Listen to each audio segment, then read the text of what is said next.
this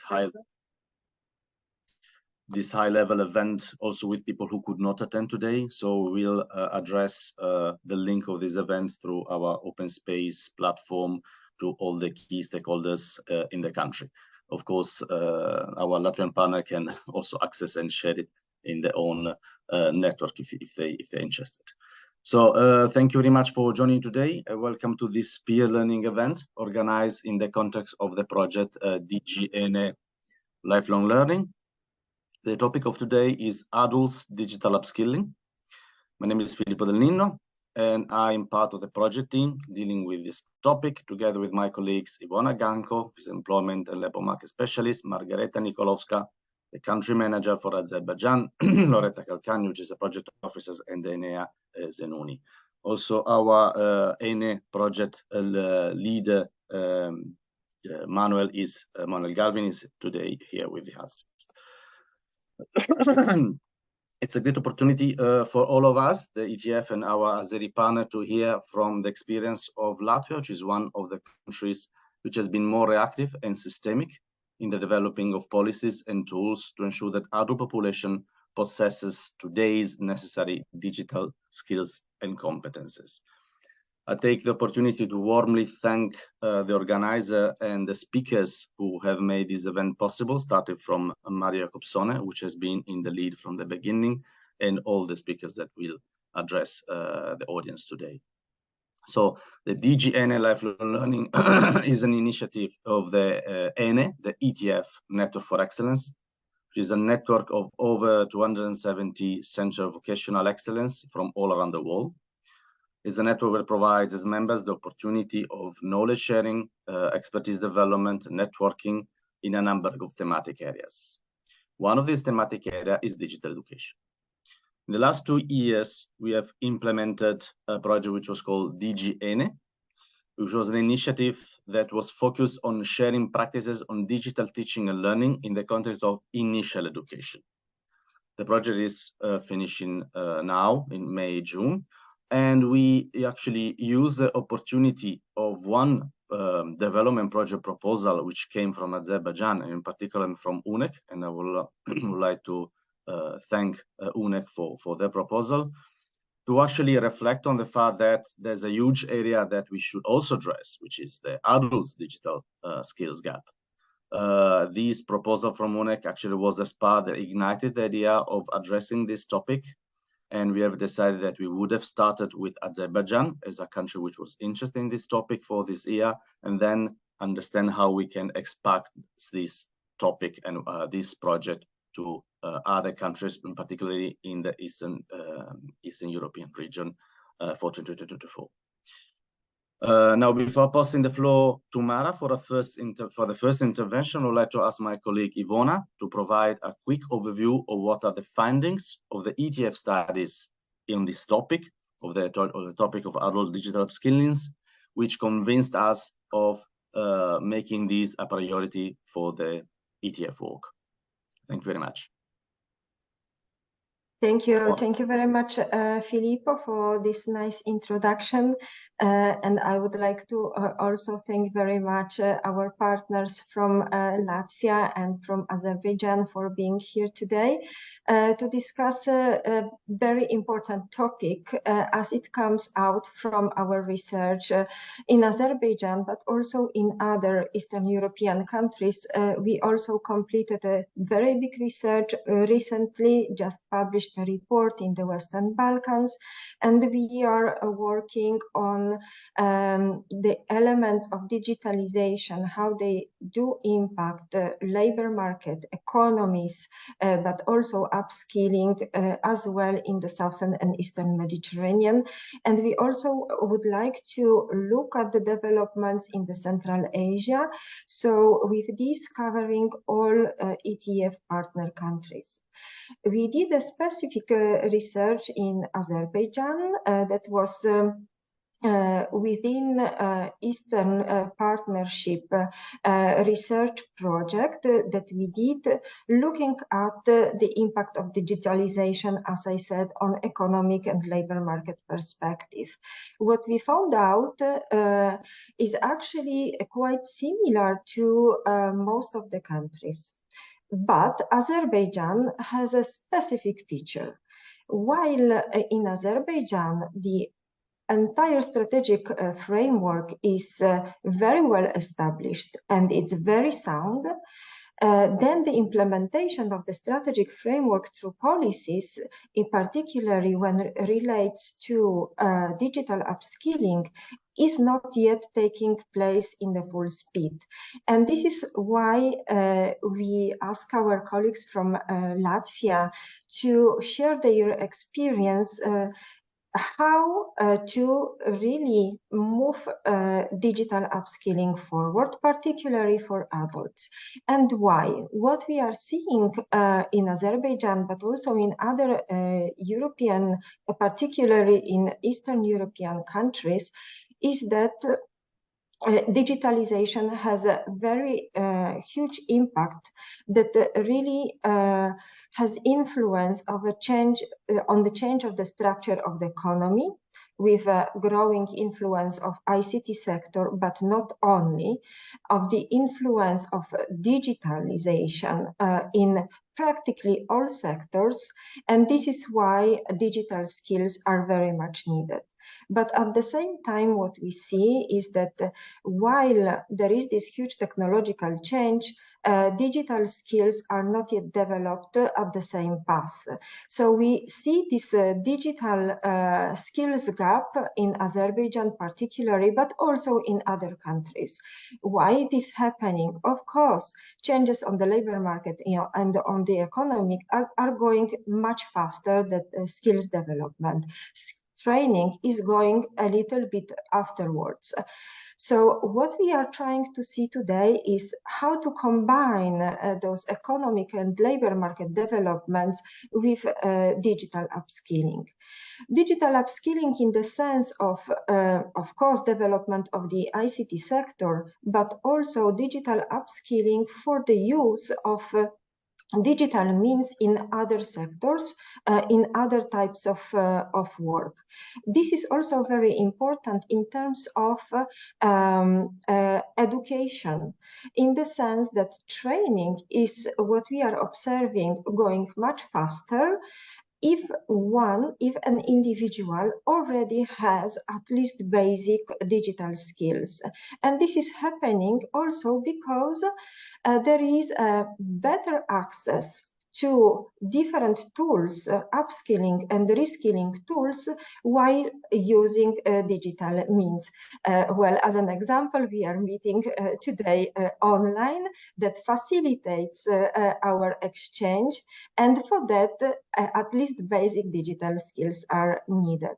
Therefore, when we received a project proposal from Excellence Center from Azerbaijan that was trying to look from the perspective of digital upskilling in cooperation with public employment services in order to provide digital training and digital skills to adults which are looking for job opportunities. We found this is an excellent idea, and we would go forward and look at those developments also in a broader context. In a broader context as well, because we need to build a little bit of push and partnership. It might be through Digital Skills and Job Coalition, it might be through other means, because what we also observe that no one can act alone, as digital impact is actually covering all different dimensions. And this is coming out from our recent studies that I will share now the link to the study that is covering Eastern Partnership and particularly Azerbaijan, but we are observing also changes in the work patterns, different types of work, but a very huge skills polarization. And I thank very much again our colleagues from Latvia for their availability to share this excellent practice and excellent example of your work. Thank you very much. Thank you very much, Ivona. Before passing the floor to Mara for the first intervention, I would like to remind that all participants can ask questions in the chat. And after each session, we will open also the floor if somebody wants to ask directly the question. If you want to actually put the question in Azerbaijani, please do it, and we will Google translate it. I hope that the translation will be clear enough. Thank you very much. Mara. Yeah, thank you for invitation, Latvia, to share our experience. First, I would like to say that we face the same problems, that the technologies are developing faster than skills development. And yes, we are also having issues, but we are also having good practices, which we will try to demonstrate. Myself, I represent Latvian ICT Association, which is a leading association contributing to about 5% of Latvia GDP and uniting both the ICT companies, but also the education providers in ICT industry.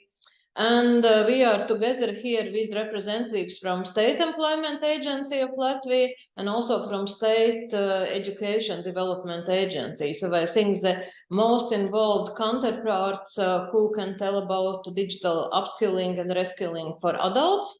And I know that there are also colleagues from Ministry of Welfare and also my colleague from LICT Education Committee participating. So in my presentation, I'll try to give a short overview what is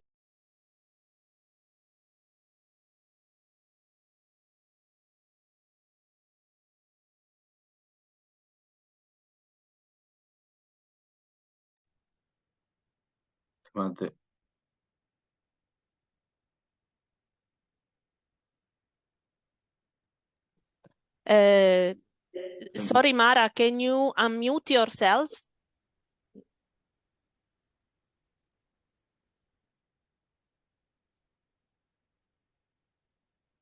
Because she muted. Yeah, I don't know. Okay, sorry. Excellent. By mistake, can you repeat? Sorry, because we didn't. You didn't hear anything, yeah? No. We hear until you put the first slide agenda. Okay, so I'd like to tell a little bit about the landscape of European digital skills coalitions in different countries, then about the Latvian coalition, and then actually about some examples of our cooperation. So somehow I'm not able to move forward. I don't know what happens.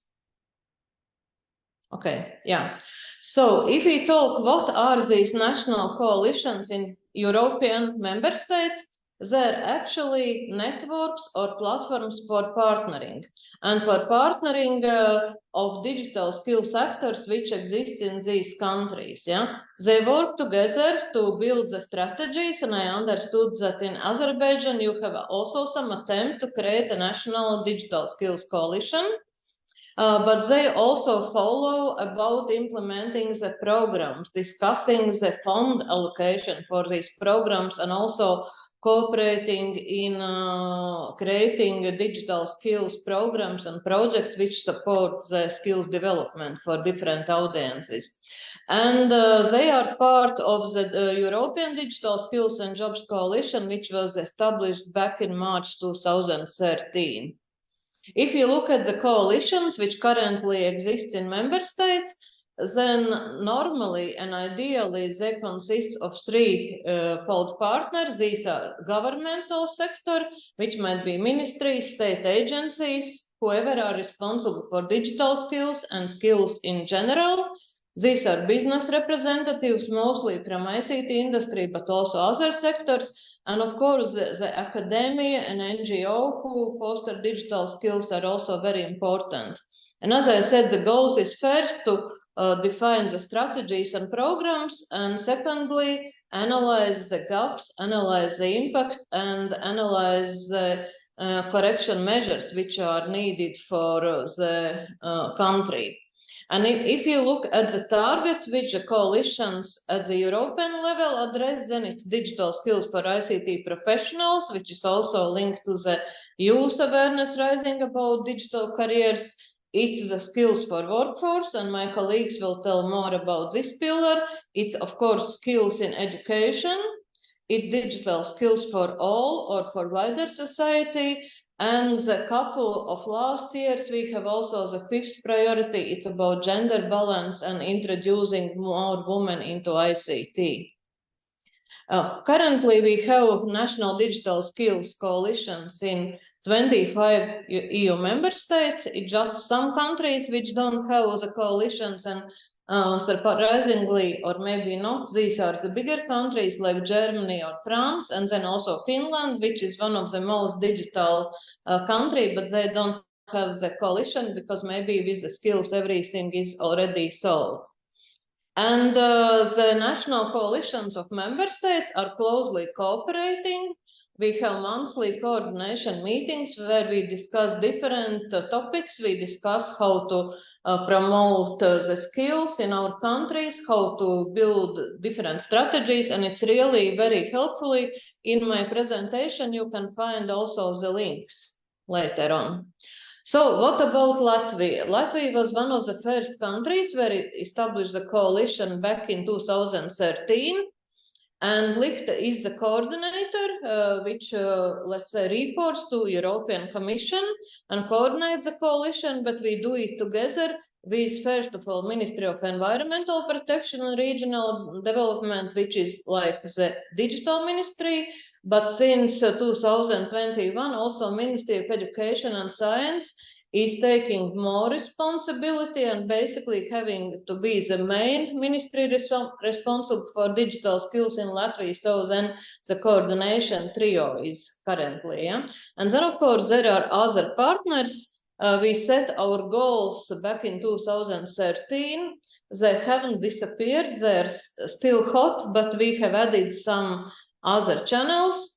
And if you look at the partnership, when we were the founder members, then you see that we have 4 ministries: the Ministry of Environmental Protection, Ministry of Economics, Ministry of Education, and also Ministry of Welfare and State Employment Agency signing the agreement, as well as the leading ICT associations, and which is very important, it's the Latvian Chamber of Commerce and Industry, because they represent the employers in other sectors, not just ICT sector.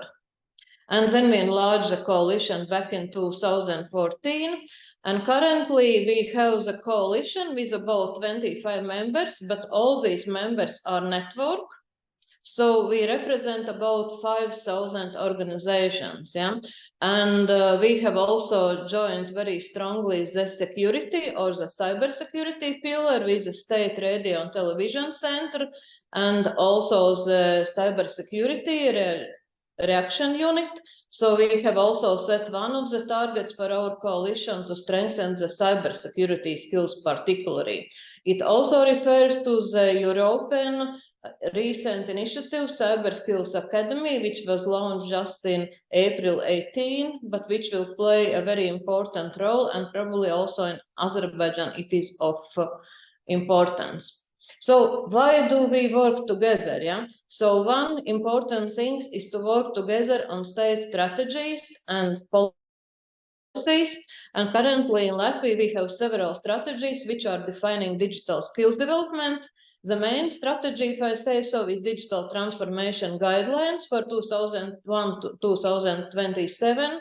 And again, here there were ministries and state agencies involved, but also the NGO sector, the employers, to develop the targets for the guidelines, the tasks, and also later discuss the implementation plan and interim evaluation. The second strategy, of course, is the education development guidelines, where the digitalization and digital skills are more referred in the terms of education sector, teachers, students, digitalization of the learning environment. Then we have also this cybersecurity strategy, which we have now new version, and here we have also special pillar about education in cybersecurity skills. We have national industry policy guidelines 21-27, and this concerns the digitalization and digital skills of SMEs and businesses in general. And for example, if you look at the transformation guidelines, which is, as I said, the main document, then we see that we have here the skills for different levels and different audience. So starting with the basic digital skills for everyone, then there are skills for workforce and SMEs, and then we go up to the skills for digital services and digital product development. Yeah, and also we have special pillar on digital skills in healthcare system. We have also digital healthcare program, because this is a sector in medical sphere where we need to improve the skills particularly. And if you look at the indicators which we would like to achieve by 2027, so it's put into the strategy 70% of citizens with at least basic digital skills.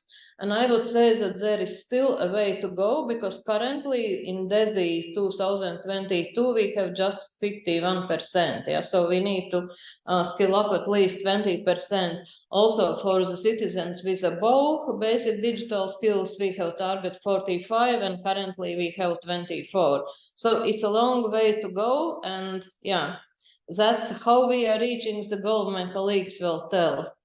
Then, of course, we have many projects which are funded by EU projects, also additional funds from the recovery funds which we received after COVID.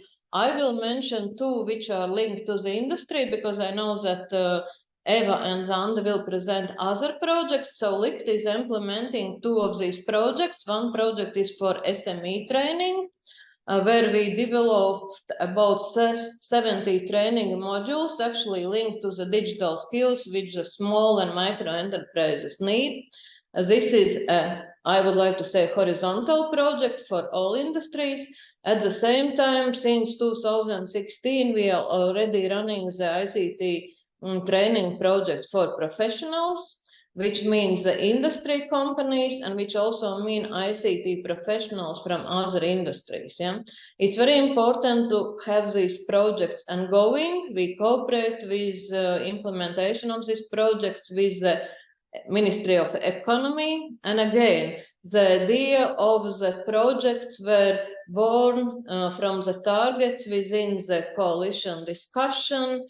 Without discussion on different committees, well, it came to the project. So if you say that in Azerbaijan you have the framework, but maybe the implementation is lacking, then I would like to say that the implementation takes some time, and it takes really, how to say, pushing from all partners and working together to design really great programs. We are also very much involved in adult education if it concerns teachers. From LICTA side, we try to provide teachers with the latest technology skills, starting with artificial intelligence, also different content design, let's say also learning methods which are linked to digital technologies. So this is also a lot of projects taking place also outside Ministry of Education, but with the industry support. And then I somehow can't move again.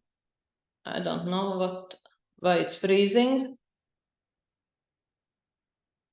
Okay, I can actually stop here because I am not able to move forward. I don't know for what reason. But what I would like to say at the end, that the existing of coalition and of cooperation is very important. First of all, it is a platform that you can work together and share different insights and share different competencies. And of course, it's very important that you demonstrate the effect of the programs so that the participants are eager to join. Because if we talk about adult education, it's not just about the digital skills, but it's also about the lifelong learning, habits in Latvia. So for the adults, we need to bring awareness about the importance of digital technologies, but also about the importance that you need to learn and be involved in training all your life. So I will try to now stop sharing my screen. And yeah, if you have questions at the moment, and I'm sorry, I don't know for what reasons, maybe internet's presentation was freezing for some moments. Thank you very much, Mara. Yeah, the microphone is open. Thank you very much for this very interesting presentation. As we said before, you can ask question now or keep it for later after you also listen to other presentation. From my side, I think the most interesting element is the development of a very tangible key performance indicator. Once you have a target that you have to achieve, and this is agreed with national policymakers, that's actually pushing all the stakeholders which are accountable for these activities to put effort in it. It also allows stakeholders to eventually ask for additional resources, because if that is the target for national development, then you have to achieve it. So this is something that it's very tangible. And I think it's a case of best practice. I'll pass the floor. If we don't have any question immediately, I'll pass the floor to Eva Lapsina, Director of the Development Analytics Department in the State Employment Agency of Latvia. Thank you very much, Ms. Lapsina, for joining. Definitely, we appreciate a lot the involvement of the State Employment Agency. This is one of the key target of this activity in Azerbaijan is the State Employment Agency. So we really look forward to see what's the Latvian approach to this topic from the point of view of the State Employment Agency. Thank you very much. Hello, can you hear me? Yeah. Very well. And see my presentation. So I will introduce you to State Employment Agency of Latvia, our customer path and training measures, what we offer to our clients, unemployed people, and also those who are at the work and at the risk of unemployment. So at the beginning, some introduction about us. Our leading institution is the Ministry of Welfare, the managing public institution in the field of labor market policy, social protection, child and family rights, as well as policy for equal opportunities of disabled persons and gender equity. And we are the agency, State Employment Agency, and we provide effective and qualitative assistance to the unemployed, job seekers, and people at the risk of unemployed, to promote their competitiveness in the labor market according to their needs, abilities, and wishes, also to labor market needs.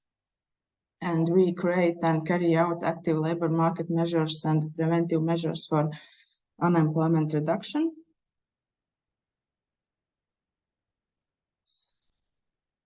And also prepare proposals for the development and implementation of the state policy to reduce unemployment and support the unemployed, job seekers, and people at the risk of unemployed. And introduction and outlook of our labor market in Latvia. So we have almost 2 million inhabitants, and here you can see our numbers in the map. So at the end of April, we had 24,000 vacancies registered in our database, and 50,000 registered unemployed people in our database. And also you can see on the left number of employers, employed population, and population of working age. And in the map you can see our 5 regions. As you can see that registered unemployment rate differs a lot, and in the country total it's 5.7%, but in regions it's different. In the Riga region, where also is our capital, it's 4.3, and the vacancies we have 80,000 and 20,000 unemployed. So there is more problems for employers to find workers, and in some regions like Latgale region, the number of unemployed are 12%. And about our measures, about our services for our clients, we can split them in 3 big groups. At first, it's support measures. It's employment counseling, career counseling, psychologist consultants, support for regional mobility, support for assessment of professional competence, determination of professional sustainability, job search programs and social mentoring services, support measures for unemployed persons with addiction problems, and occupational therapy consultations, surveillance, service personal support. Then we have the second part, very big part about our training measures, different kind of trainings for our clients who are at the unemployed status, and also for those who are working and at the risk of getting unemployed. So we have support for learning programs on open online course platforms, measures to increase competitiveness, some smaller courses, different kind of acquisition of non-formal education, trainings for drivers, vocational trainings programs, continuing professional education models, study models or study courses offered by higher education institutions, trainings at the employer request, and also trainings at the employers, and also lifelong education for employees. And the third part is our employment measures, for starting a business or self-employment, some paid temporary public works, developing skills for work, measures for certain groups of persons, measures to mitigate the consequences of an emergency for certain groups of persons, student summer employment event, and also measures for people with disabilities.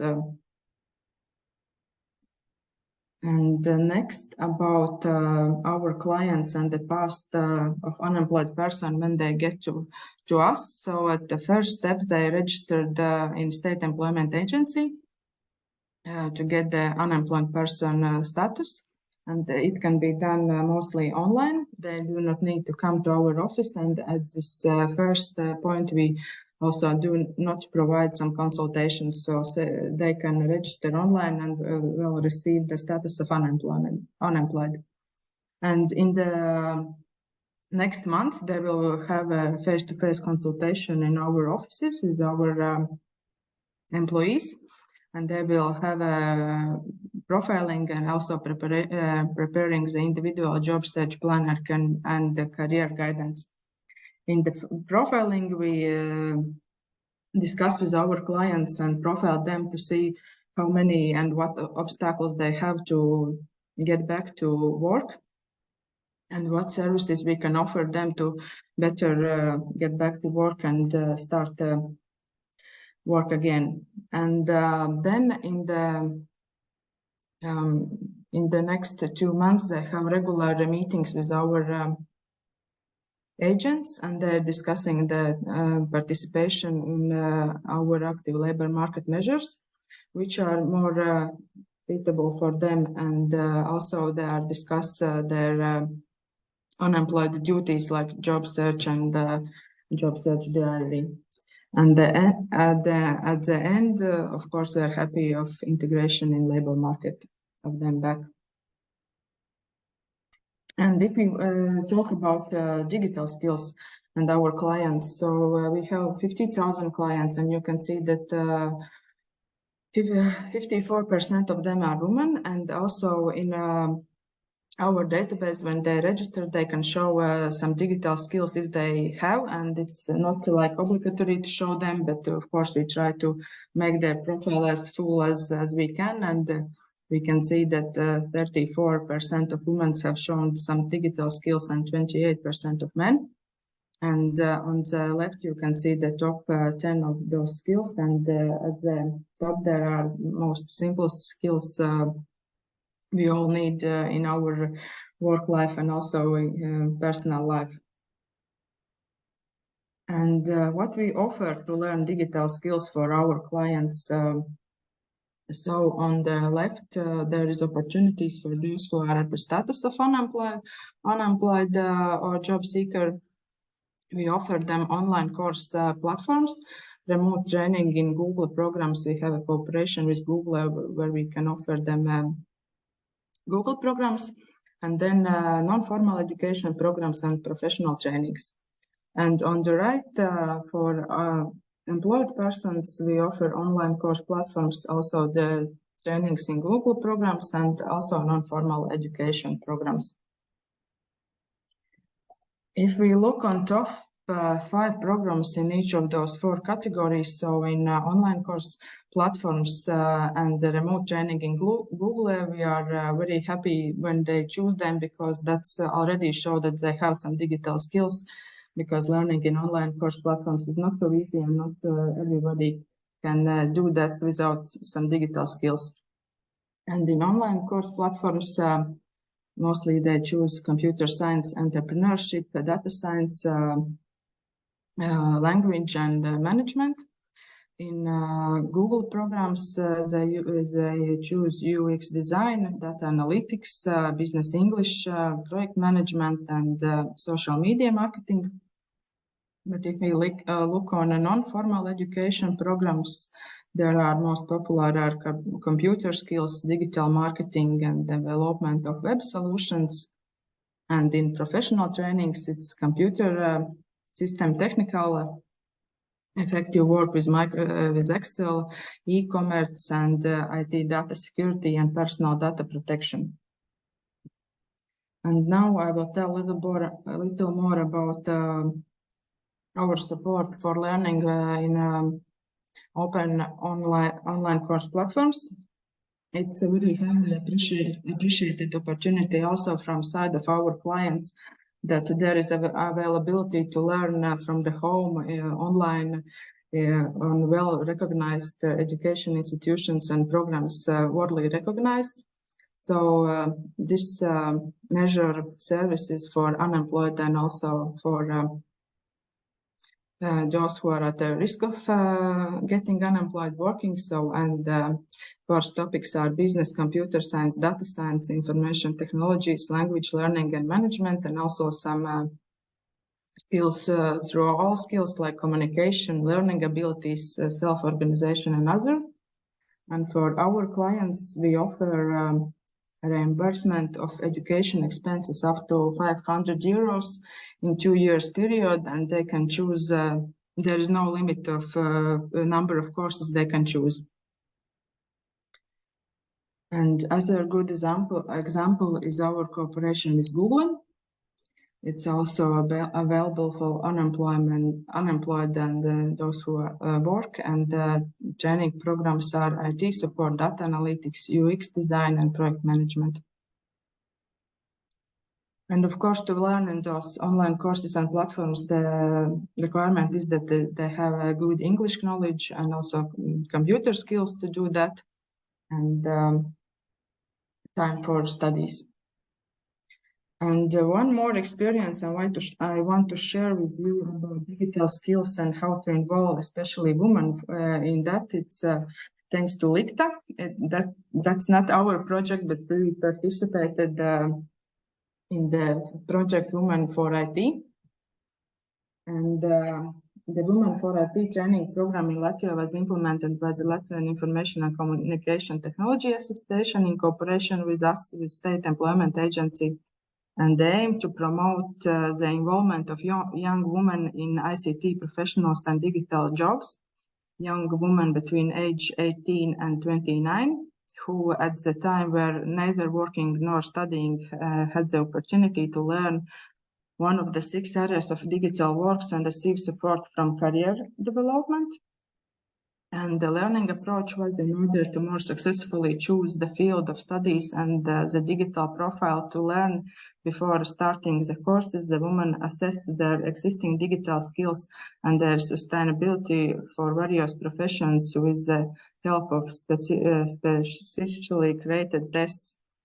The tests were on the digital platforms, and after the selection of participants, the young woman started a 3-month training program in the chosen profile.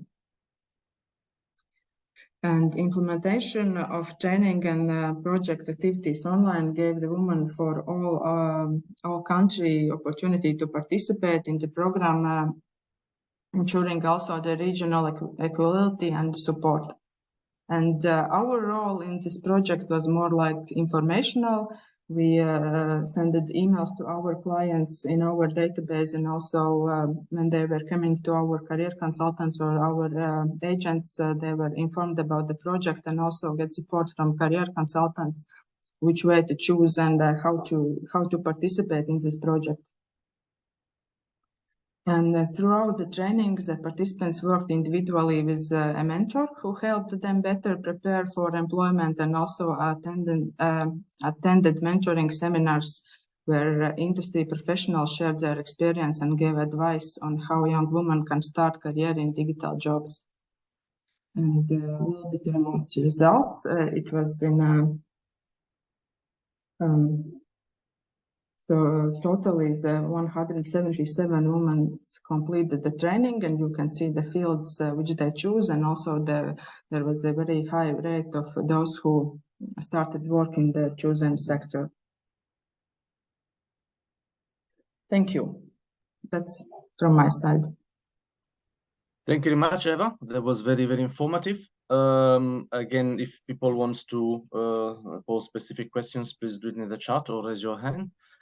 From my side, I think it's clear when you see the opportunities that you offer, how much, if you don't have basic digital competences, you have difficulties even in accessing opportunity. I mean, developing a basic level of digital competencies and a core level of competencies amplify significantly all the opportunities. I mean, there's a lot of training going online, a lot of opportunities being present online. So how much is important to really address this gap of basic digital skills?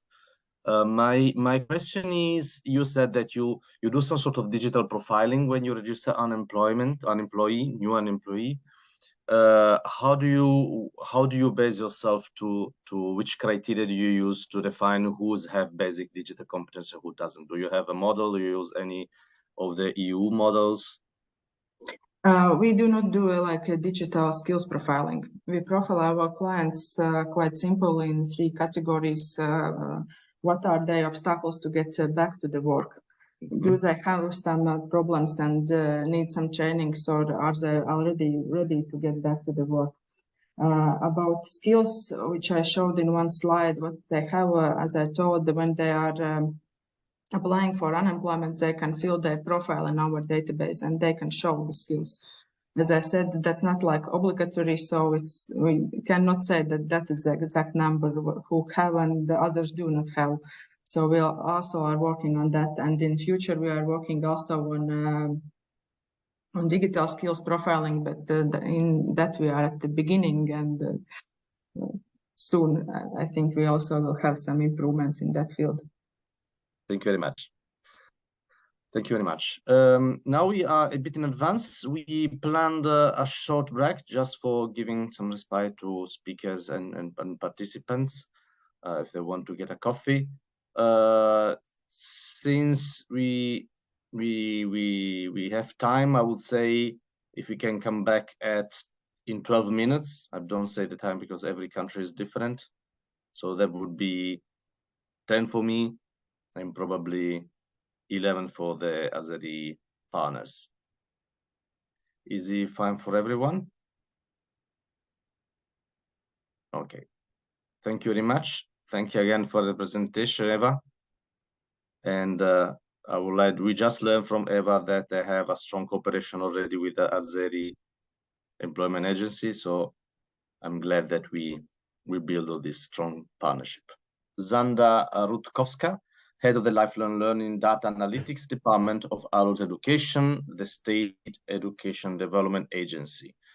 Thank you very much, Zanda. I pass you the floor. I'm very looking forward for your input.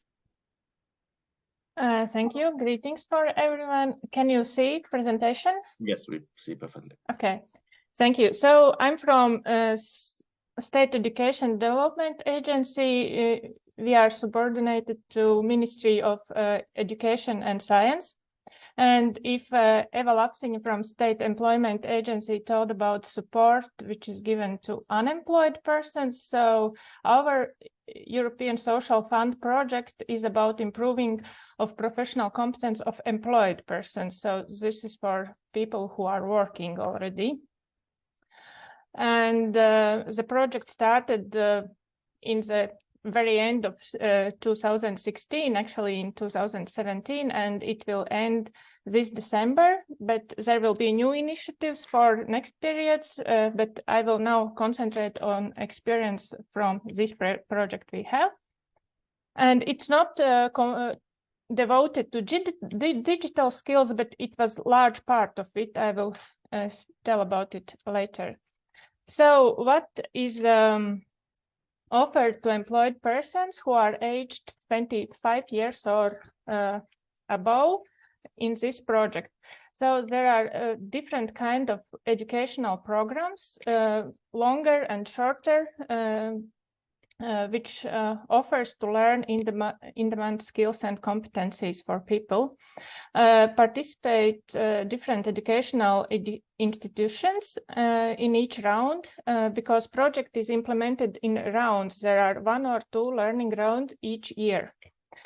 Learning is held on evenings and on weekends, and they are also online so that employed persons can participate. 1 person can learn twice during this project, and this project helps to overcome, I think, the main obstacle for lifelong learning, and it is cost of learning, cost of training, because in this project, participants have to pay only 5% or 10%, it depends on the kind of educational program, of its cost, and other finance comes from European Social Fund and state budget. For people from low income and poor families, it's completely free of charge. And there's also financial support for services of an assistant or sign language interpreter if person needs it, and also financial support for travel expenses to get to the practice sites. And I will tell about how each round is implemented. So when we decide about the next round, then for each round we create a specific learning offer, which is at this time in demand, which is needed for labor market. So State Education Development Agency analyze labor market, and we develop a list of in-demand qualifications and skills, and we also receive proposals from sectoral experts and organizations, NGOs, and also business companies about what skills are needed. When we create this list, then there is Adult Education Governance Board, which review and approve or complement training needs for each learning round. And this Adult Education Governance Board, there are representatives for more than 20 organizations. It's from employers and employees organizations. It's from governmental and municipal institutions, and also from NGO sector. When this list of training needs is ready, then educational institutions can submit what kind of educational programs they are ready to offer in this training round, and then evaluation committee assess which educational institutions and educational programs meet criteria which are set for each round. So about this identifying of learning needs, then in 2021, Lifelong Learning Data Analytics Unit was established, and we analyze different data sources to create this list of in-demand skills and qualifications each year. We look at the data from State Revenue Service about the level of salaries, about changes in numbers of occupied posts and workload. We look at employer survey data and short-term labor market projections from State Employment Agency, also medium and long-term labor market projections from Ministry of Economy. We also look at a number of entrants and planned budget places in initial vocational educations, because sometimes there is demand for some qualifications, but actually a lot of young people in initial vocational education learns this qualification, and then we don't include it in lifelong education offer for adult learners. Also, we receive recommendations from sector experts, employers organizations, and we look also at CEDEFOP tool skills online vacancy analysis that helps us also to see what at the time are most needed qualifications and skills. And we also organize working groups with experts from different sectors to discuss training needs in these sectors. We have indicators which we have to achieve by the end of this year, which are written in the project about how many employed persons with low-level education and how many employed persons with vocational or higher educations we should involve in training. And there are also different KPI for persons who complete training. We are working on it. At one point, it was very low participation from employed persons with low level of education, but this is a challenge. I think everyone meets this challenge, because people with low level of education, they are less motivated, less interested in learning. But then we, in few of training rounds, we concentrated to develop learning offer, which is designed especially for people with low level of education, and we are above 80% of indicators, so it's good. In total, employed persons have been involved in training till now, before next round, which is round 9, which will be implemented this year, more than 80,000 times. I remind that we have employed persons in Latvia about almost 900,000, so almost 1/10 of employed persons have been involved in training in this European project. And here is also divide how many in each round. We have people with low education and people with higher education. About different type of educational programs, so we offer to learn in continuing vocational education programs, which in the end you can have professional qualification, new profession. There are also possibility to learn only one module or set of module from vocational education program. Also, most popular are programs, professional development education programs, which is 160 hours or longer. Since 2020, we offer also in this project to study to learn new skills or competencies through study course or study model, which is offered by higher education institution. And also there was possibility to learn in non-formal educational programs. Persons' participation by field of study. So most popular field of study is ICT. But I should mention that also people who learn in other fields of study also learn digital skills in those fields of study. So next most popular are business finance, accounting, construction, and transport and logistics. As I mentioned, people from different sectors learn digital skills. So we went through all educational programs to see if this educational program included learning of digital skills or no.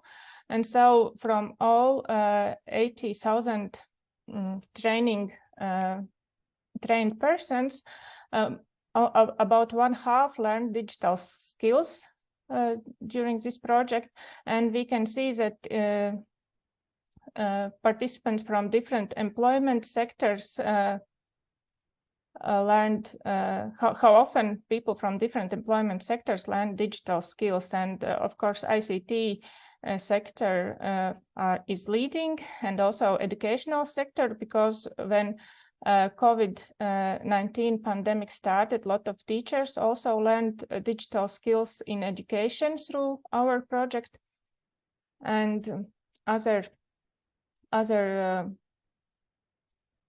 sectors, participants from other sectors too. So now we are as I mentioned, this project will end this year in December. So now we are implementing last round 9, which is completely dedicated to digital skills development. Also, round 6 was only to digital skills development, and also online round, which we started after COVID-19 pandemic started. And so now application of employed persons have ended, and we have more than 10,000 applicants for this round. And now we are in process when educational institutions start to create those training groups and will start training. And we have to end all training till the end of October. And when we designed those rounds, which are dedicated to digital skills development, since 2020, first we use this DIGI framework, which defines level of skills learned in educational programs in 8 levels. Foundation levels 1 and 2, intermediate level 3 and 4, and advanced level 5 and 6. And using of this DIGI framework help us to have unified criteria and standards for all educational institutions, and for persons to understand how good digital skills they already have. We used this My DIGI skills test, about which Mara will tell later, that they could take this test before applying to training opportunities in this round 9. Also in this project, outside training rounds, employed persons can assess their professional competence acquired outside formal education. And this year we also implement like pilot project, individual approach for employed persons with low education level, which includes individual profiling of the employed person with low educational level and counseling, and after that they can choose a module or set of modules of modular vocational training program. At this stage, we have just announced this new initiative, and we have cooperation agreements with few educational institutions which will start implement this initiative. About those compensations paid for competencies acquired outside formal education, almost 1,500 persons have received this support, and mainly in health and social care, metal work, and other professions. There is information about total project funding spent. So it was till the end of the last year. So we have about 10 million left to this last year. And what I want to mention, one thing is how to ensure quality of educational programs which are offered through this project. So we are conducting participants monitoring. When people apply to training, we ask questions about their motivation and information and sources, how they know about our project. After completing the training, each participant receives questionnaire about satisfaction with this training. And we contact our participants also a year after completing the training to question them about impact of training on employment, personal, professional benefits, the use of knowledge, etc. And here are some results. We have more than 10,000 participants answered to those questionnaires because we introduced them in 2021, not from the beginning. And so we see that almost everyone tells us about some kind of benefits, improved theoretical knowledge, improved practical skills, document testing skills and qualifications, etc. We like to see that every third of our participants say that they have motivation to continue learning, because one of the things is we want to promote life learning culture, and this is like they try, they see that it's interesting, it's useful, and after that they have inspiration to learn again. And also most of people use those acquired knowledge and skills, and they also tell us about impact of training on employment, that they can do their job more efficiently. And actually in motivation part, when they apply to our learning opportunities, the main reason why they do it, they say that their main reason is to do their job more efficiently, so they receive this. And also there are some salary increased, and they can keep their job. They were maybe at risk of losing it. Some people also change jobs, etc. So this is very shortly about our project.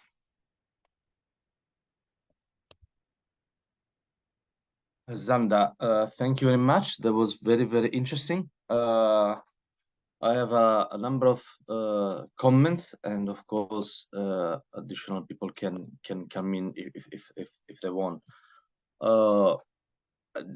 Just something I noticed also before. I mean, it's the funding. As Latvia uses often, and when they can, EU funding, European social fund, and others.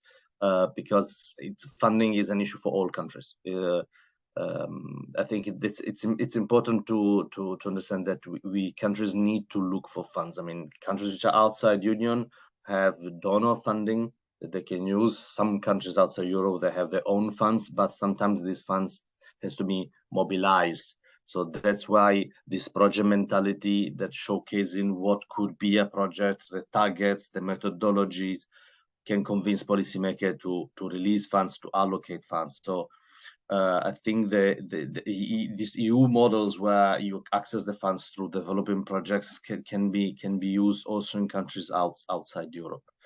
The second element which I wanted to underline about this project, how important is to address people when they are employed with training before they get out of employment. Yes, you can get back into employment, but first of all, losing your job is psychologically extremely stressful.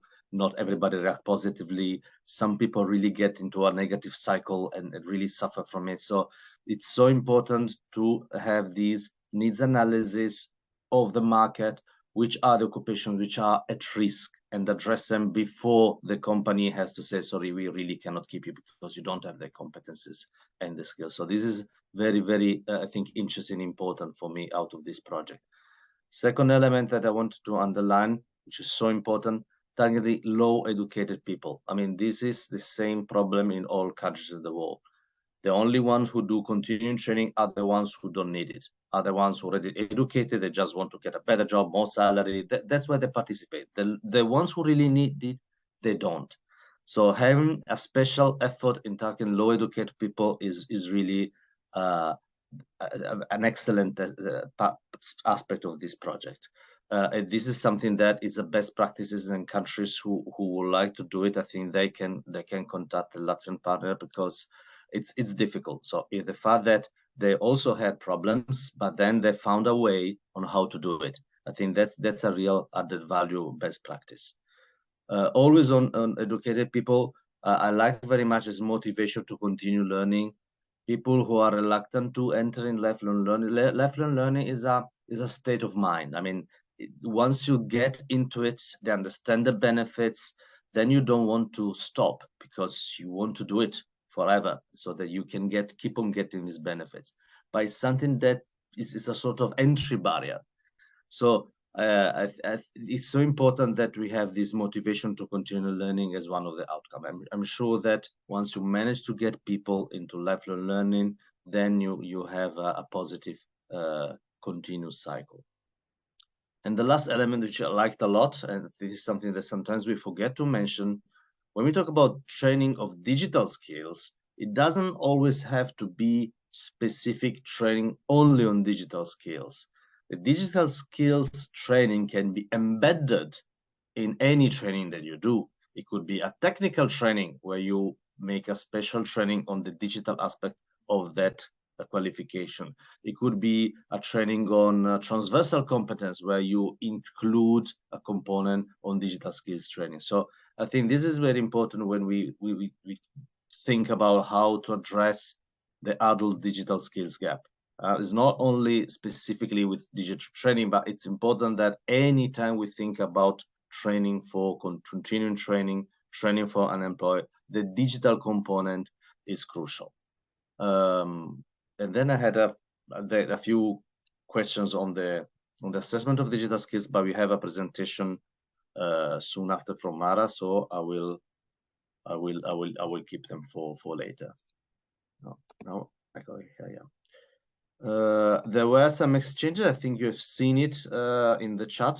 So basically, some requests who are the providers of digital training. Mara already provided an interesting reply about regional centers and municipal centers. We will share the information that she will send us to the participants via email and through the open space. So as was already mentioned in the chat, I'll repeat it, that we will create a section in our open space. You will receive the link, so we will save all the presentation, save the recording, and include all the additional information that we will collect. If we don't have additional questions, I'll pass the floor to Mara. Zanda, thank you very much again for your input. Very, very valuable. Mara. Yes, I hope you can hear me now. We can hear you, we can see you. Oh, yeah, I wanted to show something, and I wonder if you see my screen. Yes, we do. So it's very important indeed that the people with the basic or the low skills have been also involved. And what you see here is the map of Latvia, which is divided in something around 40 territorial regions and 7 big cities.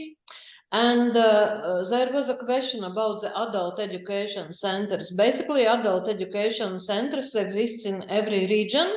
Very often they are municipal adult education centers, and then another is a private adult education center who have their branches, not only in Riga, where we have 50% of population, but also across the countryside. Then another big network, and we call it network of light, is libraries. And libraries have received Bill Gates Fund support 10 years ago, so that all librarians have been actually trained as digital agents who can provide the basic digital skills training for the populations. And there are 800 of these libraries across. And for example, if you check just any region, and here you see the coordinators, which were the coordinators of all Digital Week, but basically they're also the organizations who provide the digital skills training and support. So it's Dobel Region Adult Education Center. You have a list of libraries which are in this region, and this is actually how you get to the people who have no digital skills to use, for example, training immediately on online programs. So you can first do the step 0, as we call it, yeah. So equip them with the basic knowledge, with the basic skills, and then they are able to join the programs offered by State Employment Agency or the programs presented by Zanda, yeah. So this is a thing that exists in Latvia, and this is actually the way how to involve the audience, yeah. I hope you have this coverage also in Azerbaijan, because sometimes we start from the big cities, but then the rural regions are left behind. And another my point, and now I hope that you can see the presentation. Filippo, can you see it? We still see the map. Oh, then I will stop sharing and I will start it because I see the presentation. Honestly, I will work with WebEx and Teams. I'm not so professional on Zoom, so it's my skill maybe, but it's also every system is different. Every system is different. There are small nuances between. And now we see it. We see it because I don't have Zoom account, so of course the digital skills training full cycle, and the first step is profiling, yeah. And yes, you need to profile, like Eva told, the needs, yeah, employability needs, or my personal needs, or my training needs, but you also need to profile the existing digital skills level. And LICTA is involved in many European research. Yeah, now I have the problem that the presentation is okay. Yes, perfect. Yeah, research, we are part of the All Digital Network, where we have developed this test, My Digi Skills, and we have developed it together with the Joint Research Center of European Commission. And this is based on digital competence framework, which was already mentioned by Zanda. So what is digital competence framework? It is the most actual framework recommended for digital programs development for all users or all citizens. It includes 21 competence in 5 areas, and the areas I can quickly list. It's information literacy, it's online collaboration and work, it's digital content creation, it's safety and security, and it's problem solving. And the competence framework is built on 8 levels. The levels very much reflect to your independence and innovation. So are you able to complete this competence by yourself or with help, or are you smart enough to do several different innovative approaches and also support others? And I am talking about competences, not just skills, because competence consists of 3 elements. It's knowledge, what we know, it's skills, what we can do, and it's attitude. And for digital skills, because we very often link digital skills with critical thinking, especially when it concerns cybersecurity. So the attitude is also important. So what we did within this tool, which is self-reflection tool, yeah, it's not checking your knowledge, but it's asking you to reflect how confident you feel on different digital competencies. Yeah, it's built on these 82 questions. They are linked to some common situations which might occur in your employability, learning, life cycle. And it's neutral to any brands. And if we talk about the level of competencies or proficiencies, then 25% are the foundation or basic level questions, 50% is intermediate, and then 25% is advanced. If you look how the opening scale looks for different type of questions, skills, attitude, or knowledge, then you have the 0 level that I don't know even about this competence. Then you have this first answer option, which links you to the basic level that I have only small understanding or I can do it with help.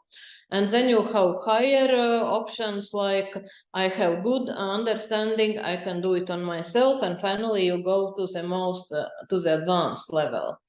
And if you go to this scoring, then you received your answer for each of the 21 competence, because this is a very high level discussion actually at the European level. Could your digital competence be measured by one score? For example, you are 78% competent with relation to digital competence framework, which is actually not, because you might be advanced in one competence area or even in single competence, and you can have very low competence in others. Therefore, the test provides you results for each competence, not an average one. And it's simply to register. You will have in my presentation also the link, but it's basically also my digiskills.eu. What we request to register yourself with an email and password so that you receive results. But we also ask some demographic like age, education, gender, and employment situation, which we then can use for the country data analysis. And if you go in, then you just go from one competence area to another. You can test it yourself. I will not demonstrate the platform, but you can do it in parallel. And it is quite simple.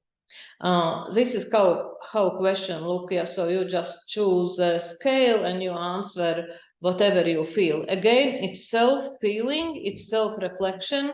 It is not checked by your employer or your trainer, but most of the people, and we did also big piloting on tests before we launched this tool, they answer quite honestly. And this is how you get the report. So you get for every competence area your score, which is like which level you are. You get its score also in percentages. And you see it's some similarity actually with the traffic lights, that if you are advanced levels, then you get the green one, then you have the orange and the yellow one, which are related to your skills levels, and you can check which competence you have to develop and which competence you have, let's say, at least you feel. Of course, this test could be combined later with knowledge checking, and we have also with different projects these two parts. At first, how you feel about yourself, and then secondly, you test the knowledge, and is this your feeling or competence really related to your knowledge level? But this is not about this tool. How do you get the reports? Every individual gets the report on screen, but they also get it as a PDF report on their email.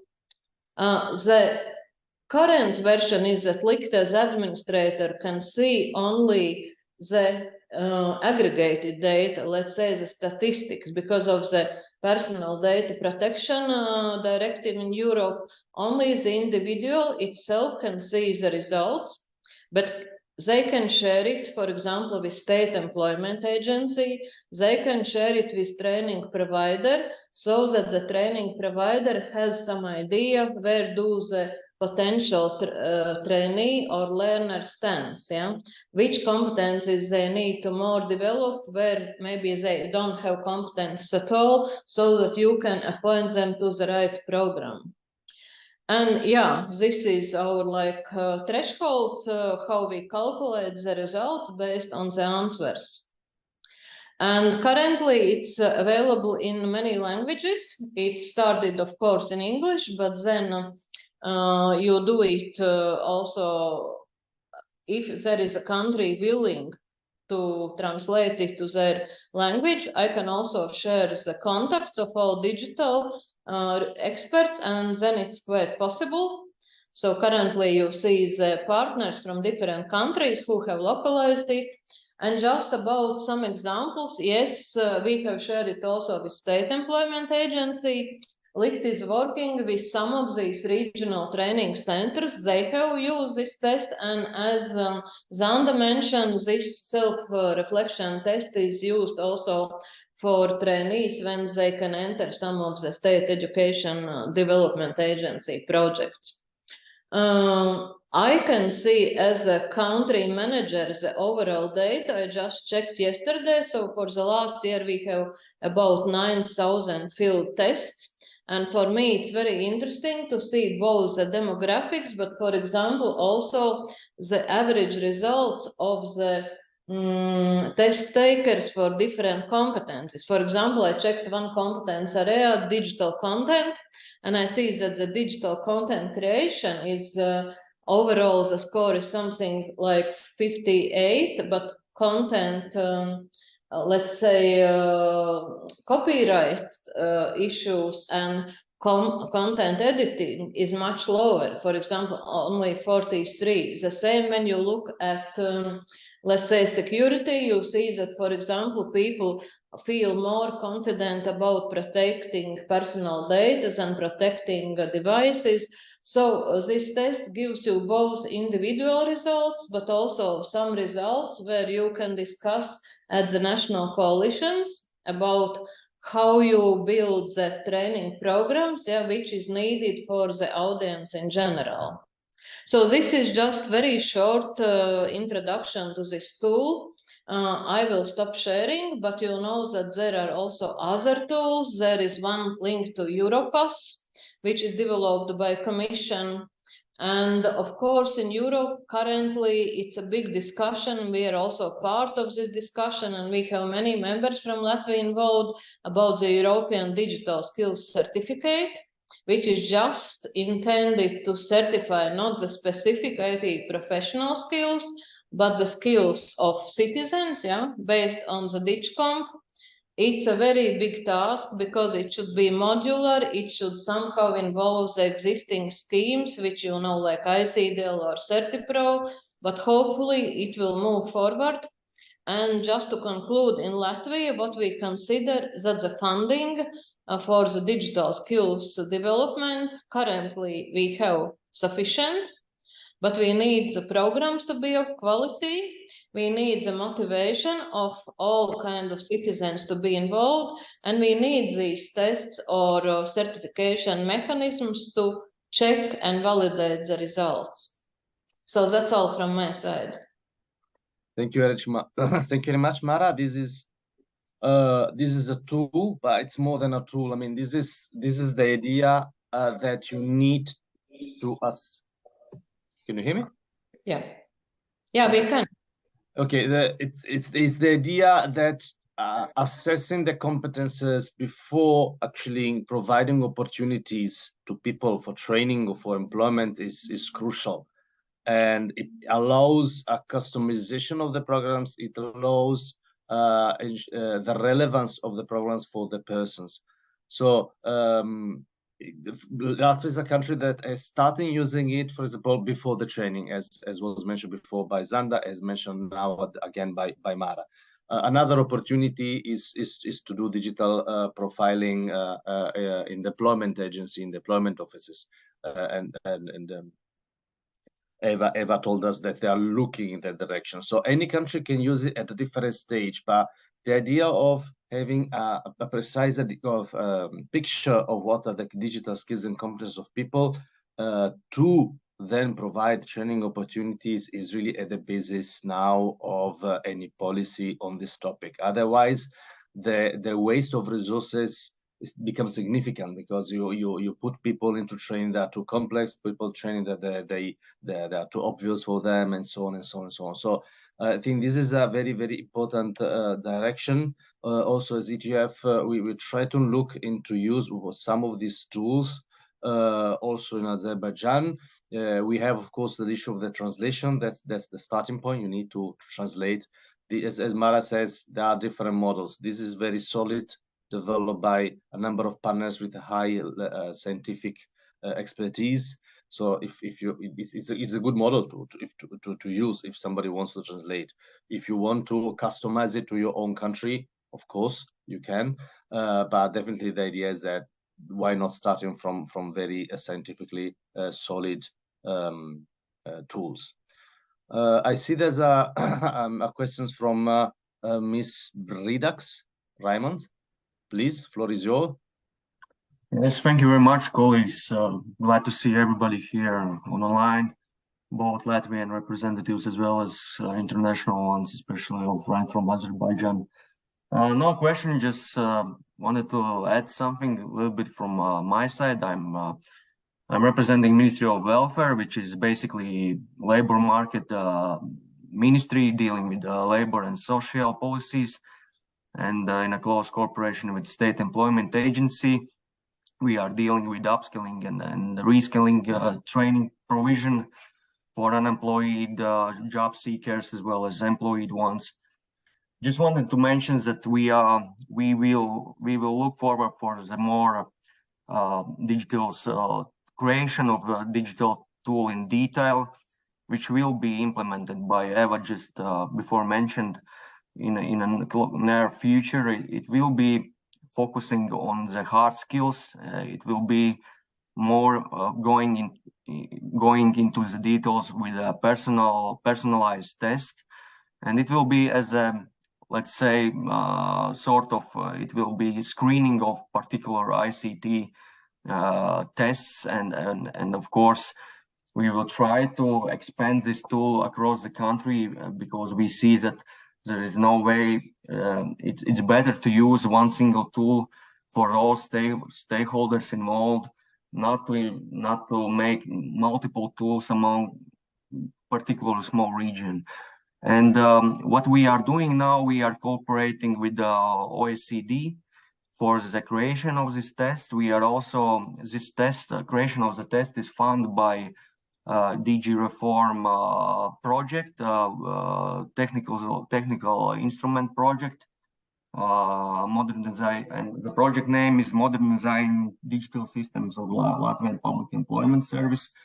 And this project will not be just about digital skills profiling tool. It will it will improve profiling in the larger scale, because what we are talking here is like social profiling. Before client reach out the public employment service, first you need to segment it. You must know about the social profile, about the motivation, about the previous job experience.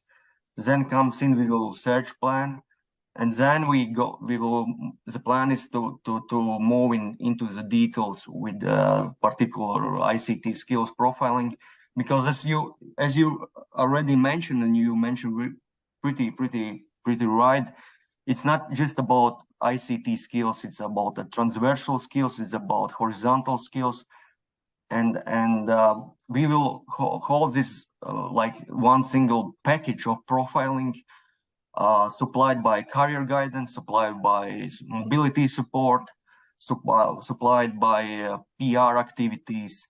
And that's the whole package of how we introduced person's path for certain upskilling or reskilling program. And one thing what I also wanted to mention regarding coverage, it's very funny because business side will always adjust for the project support opportunities, let's say. And what we have in Latvia, it's a situation when actually there is we see where is how to say, the more unemployment rates are, the more training provision is available. The less unemployed rates are, then there is also the less training opportunities. And that is situation what we must deal with the mobility support, with the motivation programs, with the online learning courses. But let's not forget that the real challenge is how to motivate those who has no motivation at all. And I think this traditional, one thing, online learning training is very good. It provides you very flexible opportunities.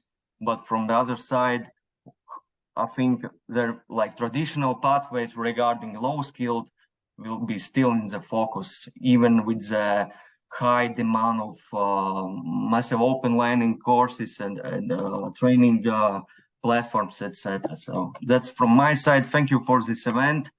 I wish you, my Azerbaijan friends, all the best. I wish you European friends the best, and let's stay in touch for the fruitful discussion and exchange of our experiences. Thank you.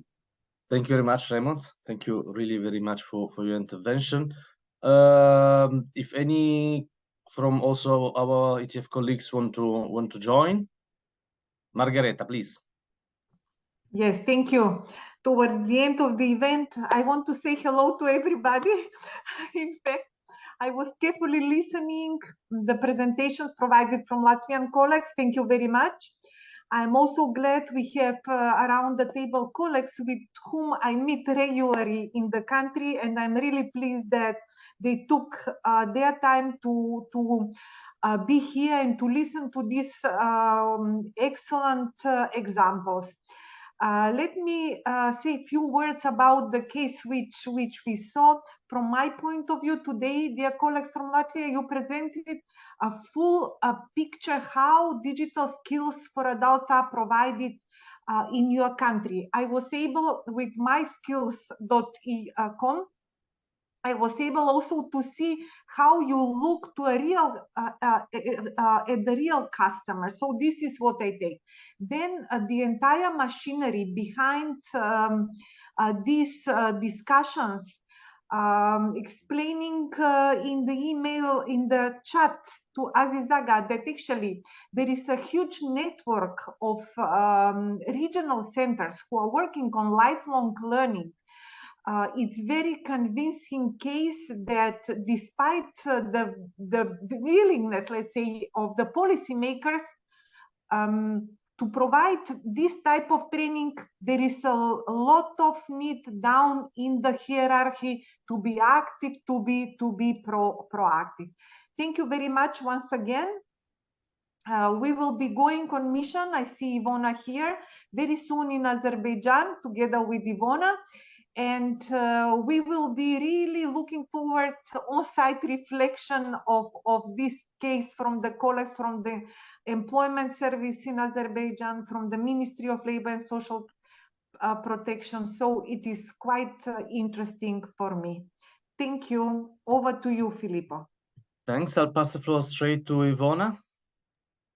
Thank you very much. And actually about those digital skills, as Mara, who is a super digital expert, now I had a difficulty to raise my hand in this new Zoom setting. So it's like also the element of the availability of technicalities that I wanted to mention beyond, of course, the skills, but what is very important to take into consideration. We did not spoke maybe enough also about the digital infrastructure in order to provide digital skills.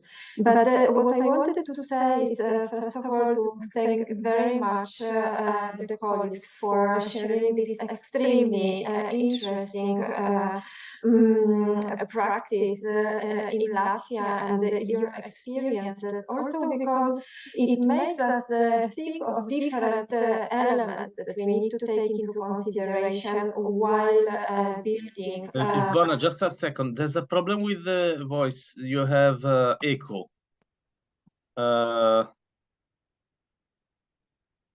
Let's try like that. Is that better? Is that better now? It's the same. So it's do you have headphones? Yes. Ivona, put your Yes, I headphones. do. Yes, I do. Ah, okay. Without, Yes. try to switch to take I them did it without before. even worse. So it's something with your I'm asking interpreters, can we try to go ahead for a short intervention? Yeah, well, it's okay. We can try again. Okay, I think let's Ivona, try to speak slowly so that they can understand you. Can you hear me? Yes, I have a full digital speed of my internet, so I don't know. It's strange.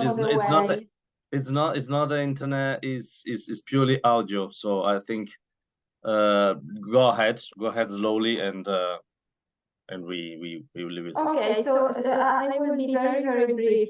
So what I was saying, well, of course, a big thank to our colleagues from Latvia for sharing such an interesting practice.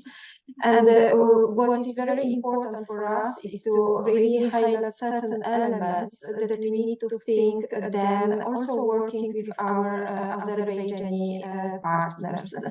On one hand, we have the elements of digital skills assessment, how to approach them, whether to use a available tool or to customize the tool to the needs of the country or the needs of the institution. So this is one of the elements.